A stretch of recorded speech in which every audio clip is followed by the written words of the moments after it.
Hello, so today we are going to be learning how to make reusable pad. Yeah, reusable pad. So what are the things that you need to make reusable pad? It is quite easy. You don't need so much paparazzi. You don't need to take it to the tailor. You don't even need sewing machine.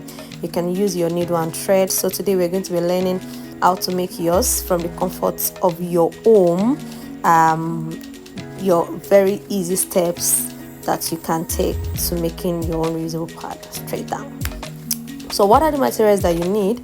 You need cotton fabric, you need absorbent toiling material or wooden, you need waterproof material or marking torch, you need scissors, you need tape roll, you need needle and thread, you need carton or any art paper that you can find around, you need bias, but that is optional, you don't really need it.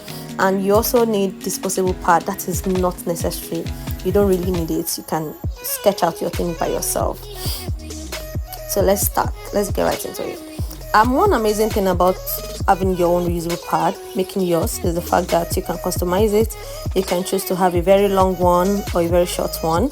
Long one, you can have it at 14 inches by 10 inches, and for short one you can have it at 10 inches by 8 inches. So it doesn't really matter what you want to do. It is about your choice. So let's start. We need a carton. Remember, we want to make a short pad, so we're going to measure 10 inches by 8 inches by 8 inches. We're going to mark it out. Then after marking it out, we're going to start drawing our pad. Like I said, this is a do-it-yourself. You can customize it, you can make it your own sample. This is your own design it the way you like.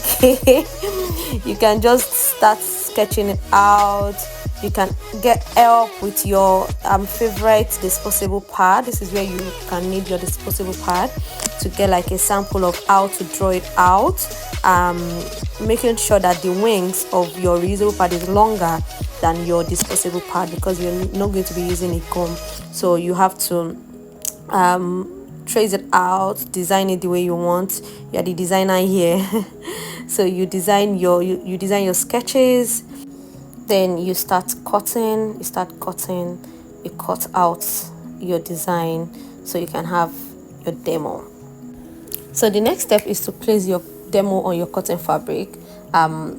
You cut them out. You cut out two pieces of cotton fabrics. You only need two, 1 and 2, just 2 pieces of cotton fabrics.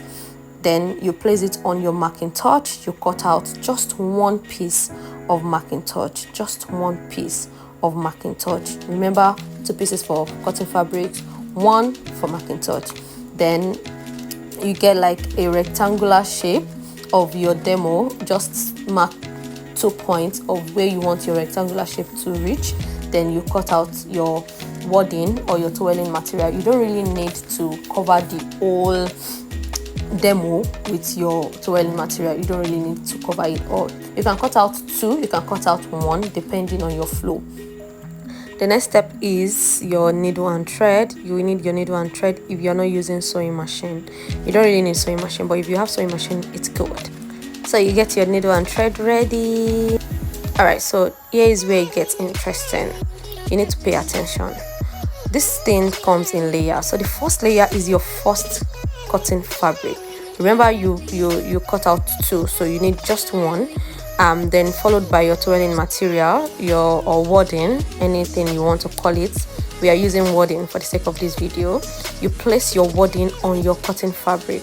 That is the step 2. Then you get a needle and you place it together. You take them together so that it will not, keep moving around when you start sewing. So just to keep it in place when you're sewing.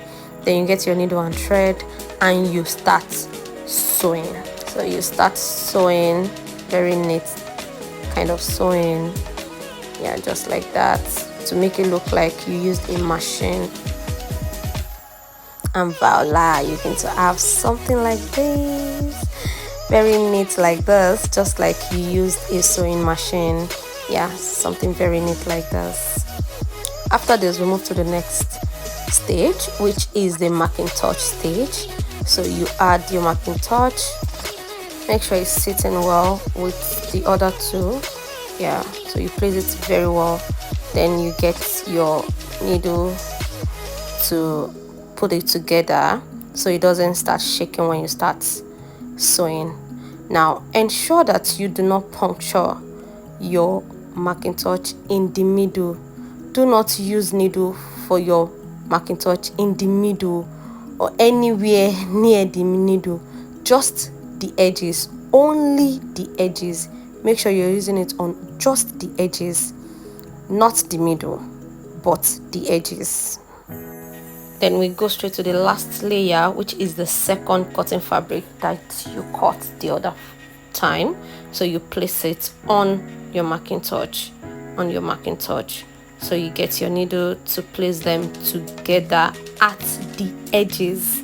Remember, not the middle, but the edges. After securing your parts together, then it's time to sew. Now you're going to use a whipping kind of method of sewing. You can use a whipping kind of method of sewing so it looks like you're whipping it together. Yeah, just like that. So you keep sewing using a whipping method. Or you can use your Worden. Like I said, it is optional. It depends on how you want your part to look like. So you can either whip or you use Worden at the edge. Anyone you like, you still get a very beautiful reusable pad. So you start sewing your Worden at the edge. Yeah, if you like. If you used a whipping kind of method, you're going to get something like this. Yeah, something this beautiful. And if you use your Worden, you're going to be getting something this beautiful too. So it depends on what you want. It depends on you and your own style. Now for the wings, you can either use a press button, very amazing press button like this, very beautiful, or you can use plaster. It depends on you and the affordability. You can use a plaster, you can use a press button, anyone you like. It's your choice. Now you have your reusable pad. You have the front side, you have the back. The back is just plain, while the front we already sewed the Worden, you remember, so you don't make a mistake of wearing the back as the front, just like your disposable bag that we have both the front and the back, just like that. Please understand that this is a do-it-yourself reusable pad. You can use any color of fabric. You can even mix the colors together. You can use pink and blue, you can use black and red, you can use any color. Now we have to now take it one step at a time. Let's go back. Let's remind ourselves, how did we say that we are going to do it? Let's remind ourselves 4 steps. The first step, cotton fabric. Next is your wadding or twirling material. You draw it out, you sew it like a rectangular shape, then you place your marking touch. Make sure that you're not punching it in the middle, just the edges, not the middle. Then the last step is your last cotton fabric, just like that. Then you can either use your bias or you whip. And by the time you're done, you'll be getting a very beautiful reusable pad that has been designed to your taste. And this reusable pad can last you for more than 2 years if you properly maintain it. We'll be sharing tips on how to properly maintain your reusable pad in the next video. Thank you so much for watching. Bye.